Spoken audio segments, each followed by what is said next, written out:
Thank you, and good evening. Thank you, Ambassador Makarova, for hosting us, for embodying the friendship between our countries.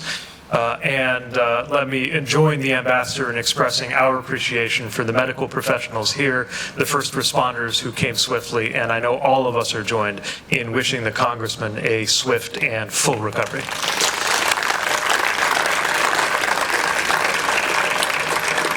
I am honored to be among administration colleagues, friends, and those who are of like mind and not of like mind on most things, and yet absolutely united in being here at the side of our Ukrainian friends, to be with leaders from the diplomatic corps, from across the administration, from Congress, from the business sector, and most of all, our friends from Ukraine on this day.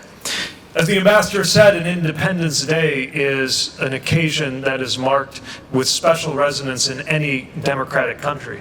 And sometimes I worry in our own celebrations of our own U.S. Independence Day that we treat our independence and its arrival, all that happened in 1776 and on the journey toward our country becoming the country we live in today, as a historical event.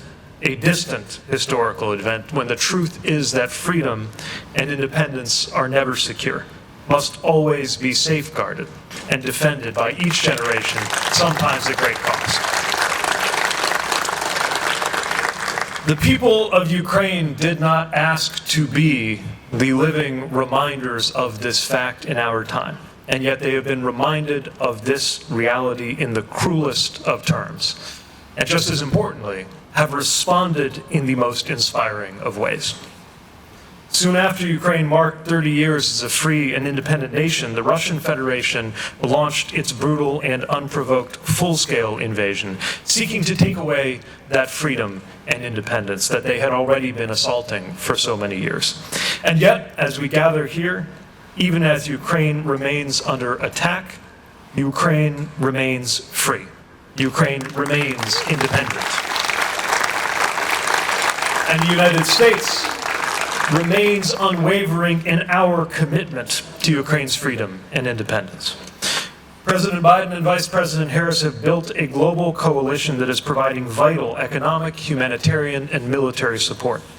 And for our part at the U.S. Department of Transportation, we have worked since the early days to help Ukraine address the war's impact on its port and rail infrastructure, on supply chains, on transportation connectivity, and to plan for recovery, reconstruction, and rebuilding once war ends.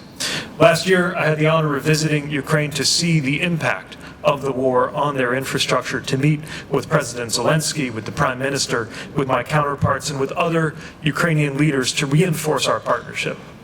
And what I saw was extraordinary: the strength and resilience of the people of Ukraine and the aspirations to build a better future.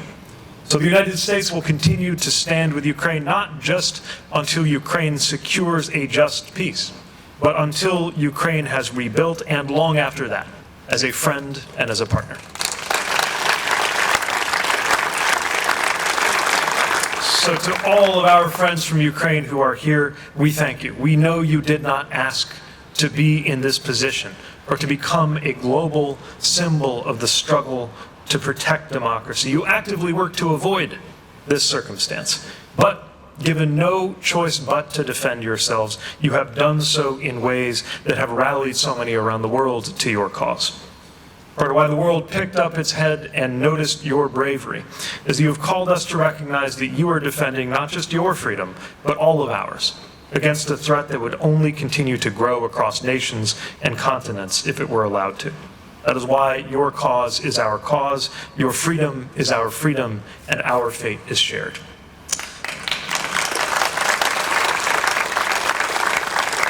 And that is why we will continue to join in common cause across partisan lines at home and across international boundaries abroad to rally in support of our Ukrainian friends. We are united in this, and let us remain united in our defense of freedom and independence and in our support of Ukraine. Slava Ukraini!